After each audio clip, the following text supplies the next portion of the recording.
शरणो सतगुरु दयाल को, मुख हृदय हरि नाम, नित पत संगत साधु की, आजीवन मुक्त सुख राम। अणभे पद प्रकाश के, दायक सतगुरु राम। अनंत कोटि जन सहाय की, ताय करो प्रणाम। सतगुरु को एको शब्द मन कोई लेवे मान, तो सहज होत है संत दास, मुश्किल सो आसान। भक्ति भक्त भगवंत गुरु, चतुर नाम प्रभु एक। जिनके पद रज परस थाना, सत विघ्न अनेक। सब धरती कागज करो, सब वन कलम कटाय। सात समुद्र शाही करो, सतगुरु गुण लिख्या न जाए। राम राम राम राम राम। आप सभी के अंदर विराजमान परमात्मा के पावन चरणों में प्रणाम। राम राम सारा। अनंत श्री सदगुरु सुखराम जी महाराज की अणबे वाणी। तांतिया का संवाद चल रहा है। तांतिया के संवाद के अनंतर दशरथ नंदन भगवान श्री राम और वशिष्ठ मुनि का संवाद चल रहा है, जिसमें वशिष्ठ मुनि दशरथ नंदन भगवान श्री राम को ब्रह्म ज्ञान की बात बता रहे हैं, ब्रह्म ज्ञान का भेद दे रहे हैं, ब्रह्म ज्ञान के रहस्य की बात बता रहे हैं।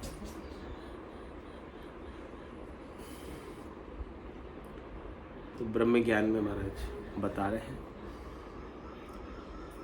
राम राम पद सिमर अरद उरद मन ल्यावो, सुरत निरत धर्माय करत वो नाम जगाओ।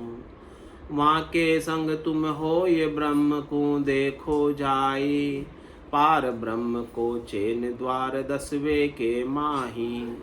सुख राम कहे सुनता तिया, या विदिति गरुलाय। रामचंद्र तब हर्ष के बैठा ध्यान लगाए। उलट गगन में चढ़े गया लग्यो त्रिकुटी ध्यान। अब आनंद घटे उपना, फिर नहीं बूझे ज्ञान। फिर नहीं बूझे ज्ञान राज रीता सब छाड़ी। दिन दिन अधिक स्वरूप सुरत आनंद में गाढ़ी। सुखी राम कहे सुनता तिया, राम रया सुखमान। उलट गगन में चढ़ गया लग्यो त्रिकुटी ध्यान। छाड़ त्रिकुटी ध्यान को गया समाधि देश। अब पार ब्रह्म को परसिया, अंतर रही नहीं रेस।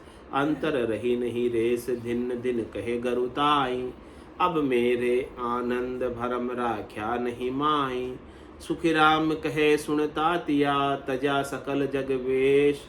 छाड़ त्रिकुटी ध्यान को गया समाधि देश।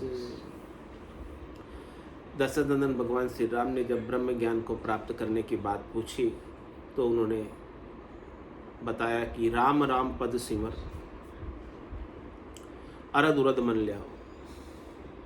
उस पद का सिमरण करो, उस अविनाशी पद का सिमरण करो, उस अगम अगोचर पद का सिमरण करो। उस पद को याद करो, चौथे पद को, संतों के देश को, रामजनों के देश को, और उसको याद राम के नाम के माध्यम से करो। और अपने मन को श्वास और उश्वास में लगा दो। जब मन श्वास और उश्वास में लग जाएगा तो इसकी दौड़ रुक जाएगी, ठहर जाएगा। जो हमें उस परमात्मा के आनंद को लेने से वंचित रखता है, रोके रखता है, बाधा पहुंचाता है, उसको जब हम श्वास और उश्वास के सुमरण में लगा देते हैं तो उसका बाधा पहुंचाना ठहर जाता है और मन स्थिर हो जाता है। और मन के स्थिर होने से हमें अधिक आनंद आता है, कोई विचार उत्पन्न होता ही नहीं। और सुरत निरत धर्माय करत वो नाम जगाओ। इस प्रकार से सुरता हमारे ध्यान, निरता हमारी निश्चयात्मक बुद्धि को नाम के सुमरण में धर देते हैं, यानी वहीं लगा देते हैं। और वो करद नाम, निज नाम, सतनाम, कुदरत कला नेचर हमारे गट के भीतर प्रकट हो जाता है। कह रहे जो प्रकट होता है, जो अनुभूति में आता है, लखाता है, वही खास। सब गट तेरे साइया, खाली गटने कोई, बलिहारी व गटने जामे प्रगट हो। उस गट की विशेष बलिहारी है जिसके अंदर ऐसा निज नाम प्रकटा है, जिसे सत्य का बोध हुआ है। अखंडित भक्ति जिनके जागृत हुई है, भक्ति के निशान अडिग रूपे हैं। भगत निशान अडिगले रोपिया, गुड़िया है अनाहद बाजा, ये भक्ति का अडिग निशान है। जो अनंतनाथ के बाजे गर्जना कर रहे हैं, मुरली बीन बजे सुरनाही, शंखरी गौर गिगन गर छाई, अनहद जालर का जनकारा, रोम रोम बोले निरंकारा। ऐसी अनंतनाथ की जालर बाजती रहती है। मुरली की आवाज़, शहनाई की आवाज़, वीणा की आवाज़, ये सब स्वतः ही बजती रहती है और उसमें 36 राग ऑटोमेटिक ही आती रहती है। ऐसा राम नाम के पद के सिमरण का लाभ है, ऐसे निज नाम की जागृति का लाभ है, सतनाम कुदरत कल नेंचर के प्राप्त करने का लाभ है। कह रहे वाक्य संग तुम होए, ब्रह्म को देखो जाए। ब्रह्म को देखने के लिए, ब्रह्म को पाने के लिए, या पाए हुए ब्रह्म को देखने के लिए निज नाम चाहिए। वो ब्रह्म तो आपके भीतर है, लेकिन चश्मा नहीं है देखने के लिए। चश्मा हटा दो, दिखे ही नहीं कुछ।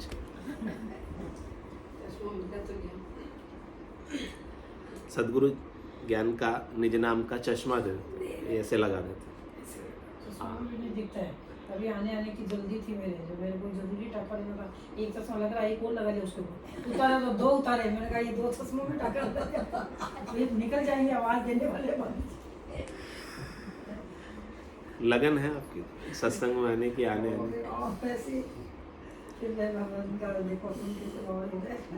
तो ऐसे बावड़े चाहिए सत्संग के लिए, ऐसे बावड़े चाहिए सत्संग के लिए। भगवान को ऐसे बावड़े अच्छे लगते, जो एकदम ऐसे बावड़े हो जाते हैं ना। ज्यादा ज्ञानी में तो समझ में ना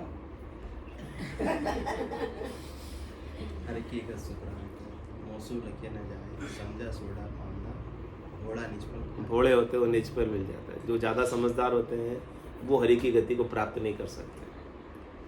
जो भोले होते हैं अनजान में, भोड़प में खा ले सो खा ले, परख न लेवे। जो भोड़प में ले लेता है, बाकी परख इसकी है ही नहीं, कैसे ले।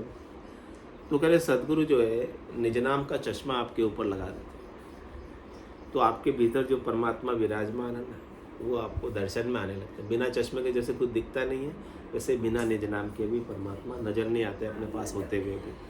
वो परमात्मा तो अनंत जन्मों से आपके साथ ही है, लेकिन आपको नज़र नहीं आ रहे, अनुभव में नहीं आ रहे, लखा नहीं रहे, उनका आनंद प्राप्त नहीं कर पा रहे। उनके आनंद को प्राप्त करने के लिए निज नाम का चश्मा सदगुरु से बनवा लो। सदगुरु वो चश्मा बना के दे रहे हैं, दिव्य चक्षु दे रहे हैं, ज्ञान चक्षु दे रहे हैं, ब्रह्म चक्षु दे रहे हैं, सूरज चक्षु दे रहे हैं। वो आपके भीतर लगा के दे रहे हैं, ज्ञान की दूरबीन दे रहे हैं। तो वहाँ के संग तुम हो, उस निज नाम के चश्मे के संग ब्रह्म को देखो जाए। उससे आपको ब्रह्म दिखाई देने लगेगा, सूझने लगेगा, अनुभव में आने लगेगा, पता चलने लगेगा कि कोई चीज़ वास्तव में परमात्मा भी है मेरे भीतर। और कह रहे पार ब्रह्म को चैन द्वार 10वें के माई। उसका पार ब्रह्म परमात्मा का चैन कहाँ मिलेगा आपको? सेनानी कहाँ मिलेगी? माइलस्टोन कहाँ मिलेगा? लखाएंगे कहाँ आपको? 10वें द्वार में। जब साधना करते करते पूरब के 6 कमलों का छेदन करते करते पश्चिम के 6 कमलों का छेदन करते करते 10वें द्वार तक पहुंच जाओ तो वहाँ पारब्रह्म परमात्मा के दर्शन, त्रिकुटी तखत पर जो विराजे हुए परमात्मा है वहाँ वो अनुभव में आने लगेंगे। त्रिकुटी से ऊपर सुखराम कहे सुन तातिया, या विधि दी गुरु लाई। सदगुरु ने ऐसी विधि बताई है। तो कहे रामचंद्र तब हर्ष के बैठा ध्यान लगाए। तो रामचंद्र जी को बड़ी हर्षिता हुई, खुशी हुई, आनंद प्राप्त हुआ और वो ध्यान लगाकर बैठ गए। विधि के मिलते ही भजन करने में लगे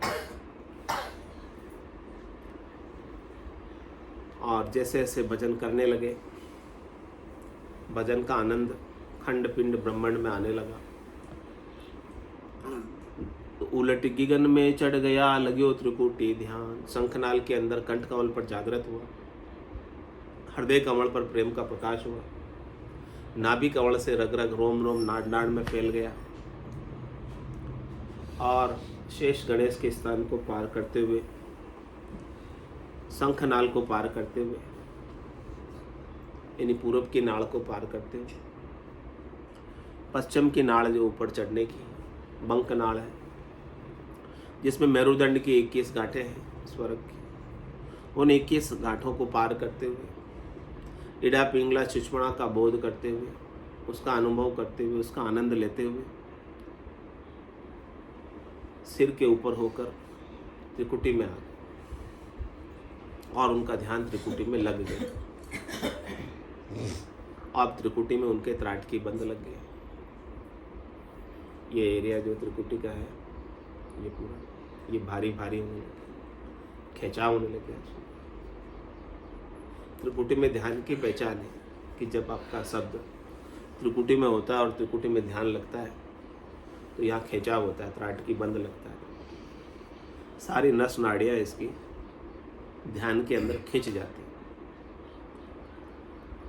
और त्रिकुटी में सब प्रकार के सुख मिलते हैं, शब्द के, रूप के, रस के, गंध के, स्पर्श के, 5 विषयों के दिव्य सुख वहाँ मिलते हैं। बाहर से तो भौतिक सुख मिलते हैं इंद्रियों से, लेकिन यहाँ पर त्रिकुटी में साधना के अनंतर जो भजन करते हैं, ध्यान लगता है तो ध्यान में सब प्रकार के सुखों की अनुभूति यहाँ स्वतः होने लगती है।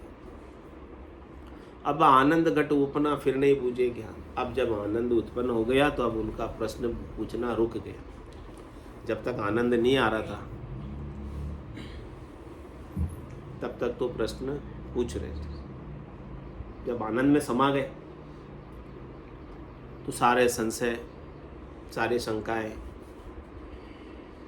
सारे प्रश्न समाप्त हो गए, कुछ बचे ही नहीं, क्योंकि वो आनंद ही परम वस्तु है, आनंद ही परम ज्ञान है। तो फिर नहीं बूझे ज्ञान। अब वो ज्ञान पूछने में उनका इंटरेस्ट ही जैसे खत्म हो गया। कोई प्रश्न अंदर में अब उत्पन्न ही नहीं हो रहा है। आनंद इतना आ रहा है कि आनंद में इतने समाये हुए हैं।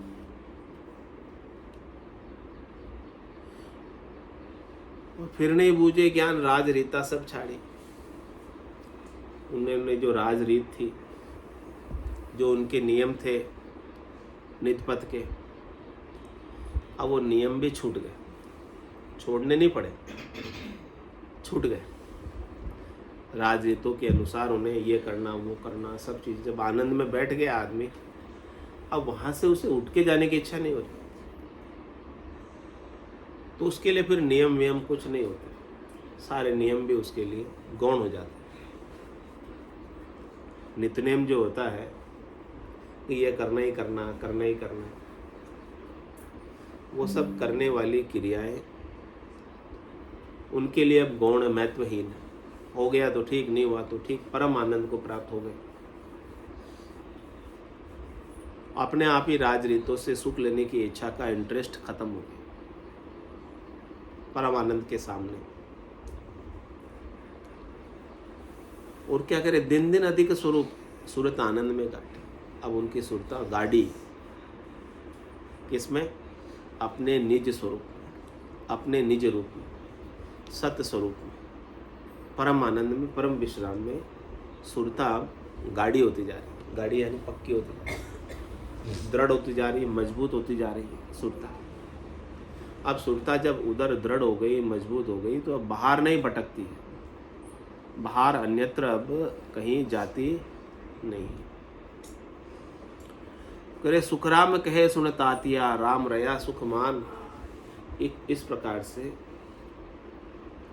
दशरथ नंदन भगवान श्री राम वशिष्ठ मुनि से ज्ञान प्राप्त करके ब्रह्म समाधि उनके ब्रह्मांड के एरिया में लग गई और वो परम आनंद में, परम विश्राम में लग गए कि यही वास्तविक सुख है, यही यथार्थ सुख है, यही सच्चा सुख है। बाकी शरीर से, संसार से, इंद्रियों से, वस्तुओं से, व्यक्तियों से मिलने वाला सुख क्षणिक है, नाशवान है, थोड़ी देर का है, मिलकर खुट जाता है, चला जाता है, रहता नहीं है। लेकिन ये सुख एक बार मिल गया, एक बार तुम्हें मैं पा जाऊँ, ये एक बार मिल गया, फिर ये खुटता नहीं, समाप्त नहीं होता, बल्कि दिन दिन अधिक स्वरूप सूरत आनंद में गांठे, दिन दिन जो है अपने स्वरूप में स्थिति और अच्छी अच्छी होती जाती है। आनंद उत्तरोत्तर बढ़ता जाता है, जैसे जैसे समय निकलता है वैसे वैसे आनंद बढ़ता है। तो अब उलट गिगन में चढ़ गया लग्यो त्रिकुटी ध्यान। इस प्रकार से त्रिकुटी में उनका ध्यान लगने पर वो गिगन मंडल में, विदेही मंडल में, देह के बाहर, देहातीत, देहाध्यास छोड़कर, देह की करनी क्रिया छोड़कर, देह का उपाय छोड़कर विदेही मंडल का आनंद लें, गिगन मंडल का आनंद लें।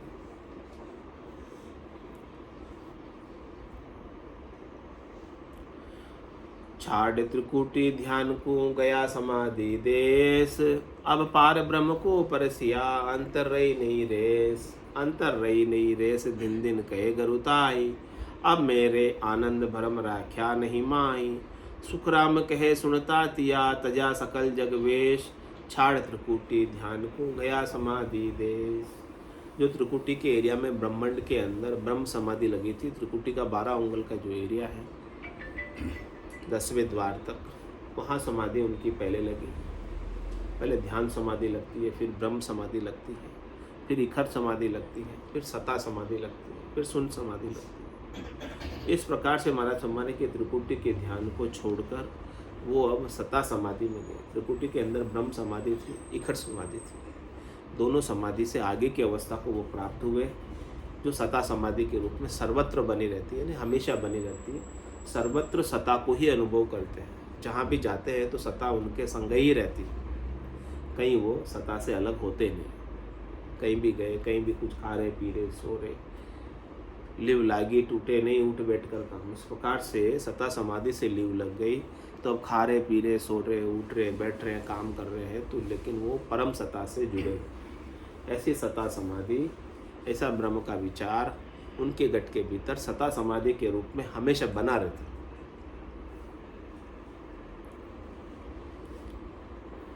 तो ये त्रिकुटी से ऊपर की अवस्था है। और सता समाधि के बाद कभी कभी सुन समाधि लग जाती है, जिसमें देही का भान भी भूल जाता। जिन पल में खिड़की खुली ऐसी विध होए, सातों सुर सुखराम के हंसे सुधने कोई। जिस वक्त खिड़की खुलती है, केवल की बारी खुलती है, सुन समाधि लगती है, तो ऐसी स्थिति होती है कि सातों सुर, 2 आँख, 2 कान, 2 नाक, 6 और 1 मुख, 7, ये 7 सुर ऊपर के मुखारबिंद के मुखमंडल के 7 सुर। हंसे को इनकी सुध नहीं रह जाती, यानी इनसे भोग लेने की इच्छा नहीं रह जाती, ये बस खाली हो जाते हैं, रीते हो जाते हैं।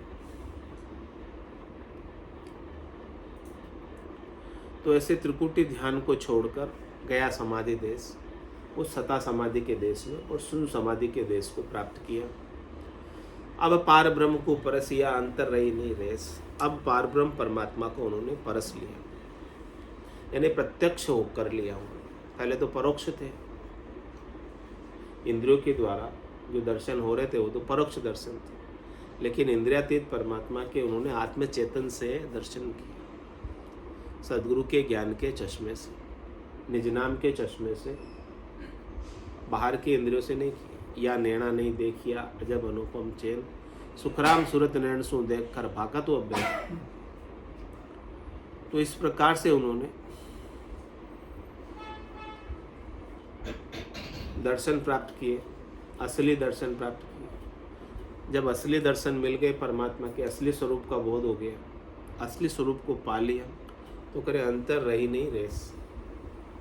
अब अंतर में, भीतर में कुछ अब रेस नहीं रही, भीतर की सारी दुविधा मिट गई, द्वंद्व मिट गए, भीतर के सारे पहुँचने की जो बात थी, पहुँचने की जो दौड़ थी, वो भी मिट गई। भीतर में कुछ भी अब अंतर नहीं रहा, आत्मा और परमात्मा में, आत्मा परमात्मा में मिल गई, अरस परस हो गई। जिससे बूंद मिली सागर में, पकड़ सके क्या कोई। बूंद जैसे सागर में मिल जाती तो फिर सागर ही हो जाता, फिर वो अलग नहीं हो पाती। ऐसे ये आत्मा परमात्मा में मिलने के बाद उसके अंदर एकाकार हो जाता, उसका अपना आकार नहीं रहता, अपना रूप नहीं रहता, एक ही आकार रह जाता उसका, एकाकार होने का मतलब। अंतर रही नहीं रेस, दिन दिन कहे गुरुताई।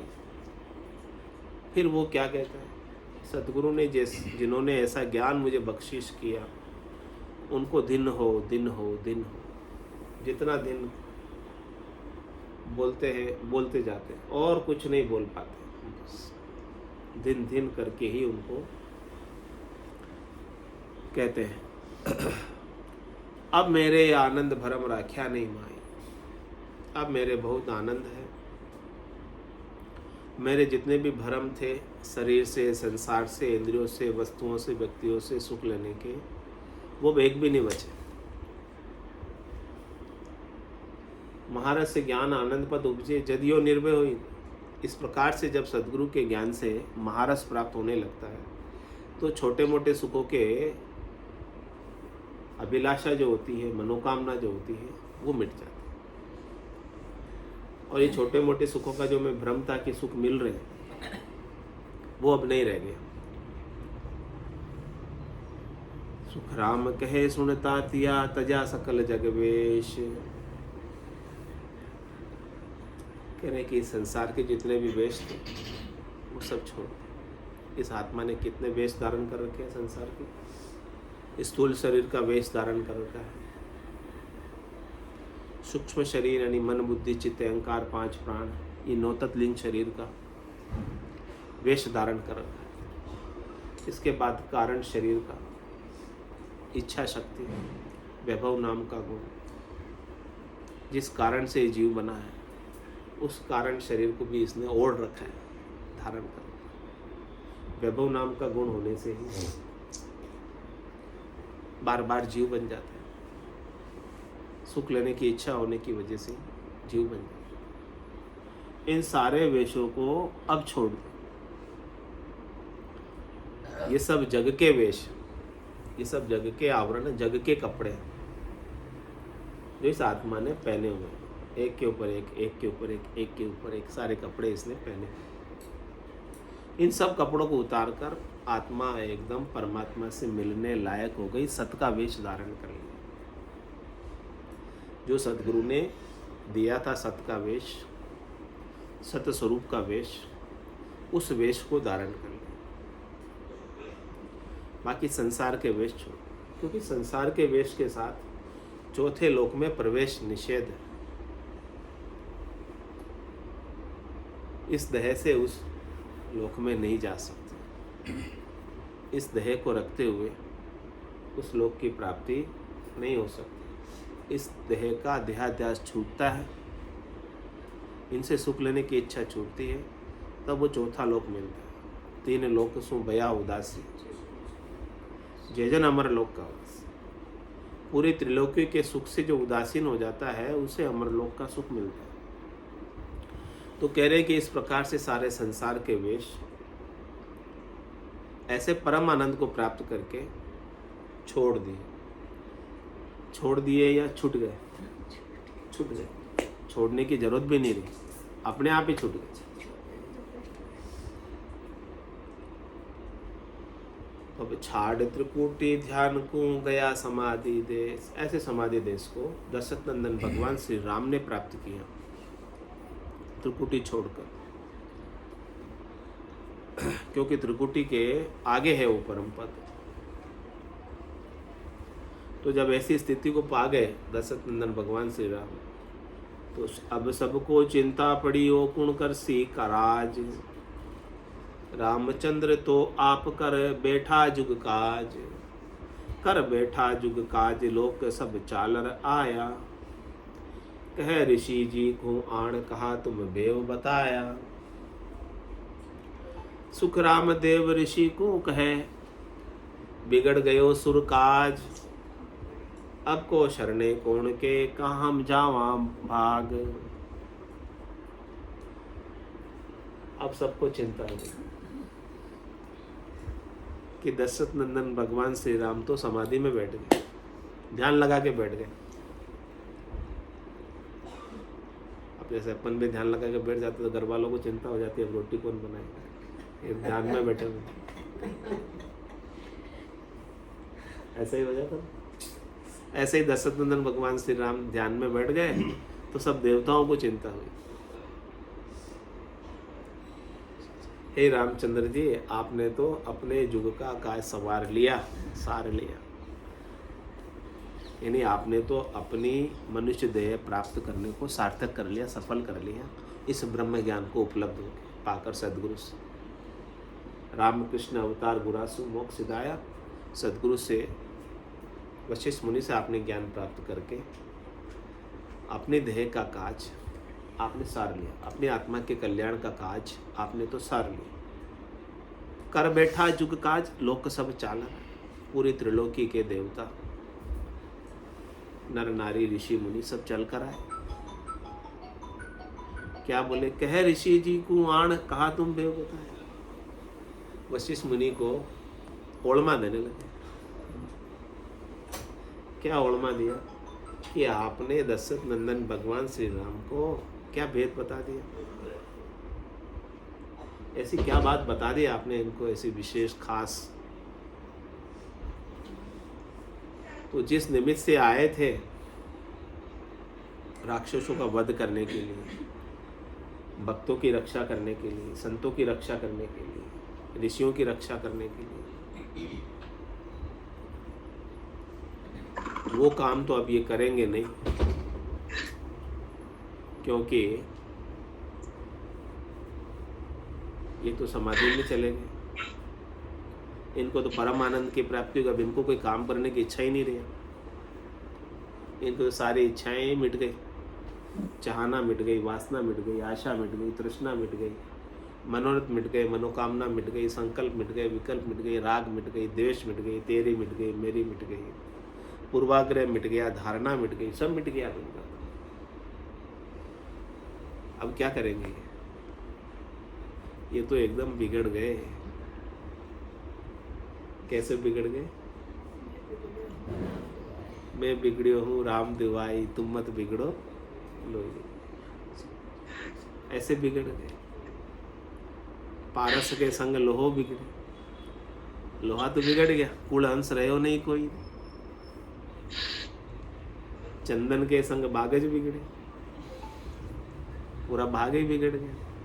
पहले तो अलग अलग खुशबुएं आती थी, अलग अलग प्रकार के वृक्ष थे, अब तो सब चंदनमय हो गए। इस प्रकार से ये भी बिगड़ गए। संसार के काम के अब रहे नहीं, अब ये परमात्मा के काम के हो गए। जो संसार का काम का नहीं रहता है वो परमात्मा के काम का हो जाता है, और जो संसार के काम का बना रहता है वो उतने अंश तक परमात्मा के काम का नहीं होता। तो इन्होंने तो ऐसा भेद प्राप्त करके, सदगुरु से भेद प्राप्त करके अपनी समाधि में, अपने ध्यान में लीन हो गए। तो अब देवताओं को चिंता हुई कि हमारा काज जो राक्षसों को मारने का था, राक्षस बार बार हमारे ऊपर आक्रमण कर देते थे, अब उनको कौन मारेगा? तो देवता अरदास वशिष्ठ मुनि के पास ये पावर नहीं था कि वो राक्षसों को राम को लेके मारने के लिए। नहीं, वो पावर तो सृष्टिकर्ता परमात्मा जिसको देकर भेजते हैं ना, वही करते हैं। हाँ, जब सबको उनको केवल ज्ञान था तो केवल ज्ञान के अंदर मारने तारने का नहीं है कुछ। केवल ज्ञान में न सहाय करने का है न मारने का है। केवल ज्ञान तो साक्षी दृष्टा का भाव है, इसके अलावा वो साधु का अपने कल्याण। क्षत्रियों का करना, साधुओं का तो सृष्टिकर्ता परमात्मा जिसको भेजते हैं वही काम करते हैं, और जिसको जितना पावर दे के भेजते हैं, शक्ति दे के भेजते हैं, वो अपनी शक्ति और सामर्थ्य के अनुसार वो कार्य करते हैं। तो अब देवता कहने लगे, ऋषि मुनि कहने लगे, भगत कहने लगे, साधु कहने लगे, अब कहो शरणे कौन के, कहाँ जावा हम भाग। इन राक्षसों से बचने के लिए किसकी शरण में जाए, कौन हमें बचाएगा इन राक्षसों से। यही तो एक आए थे, एक सा निमित्त लेके कि सब राक्षसों का वध करके और धर्म की स्थापना करेंगे, इसके लिए तो आए थे। लेकिन ये काम तो हमारा बिगड़ गया। बोलो राम सद्गुरु देव जी महाराज दिन्य हो परम दयाल सद्गुरु सुखराम जी महाराज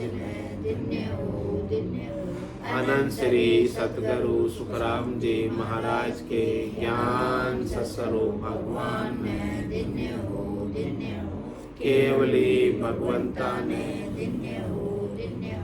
जीवा तारण जहाज ने मोक्ष के मालिका ने अनंत कोटि संतान ने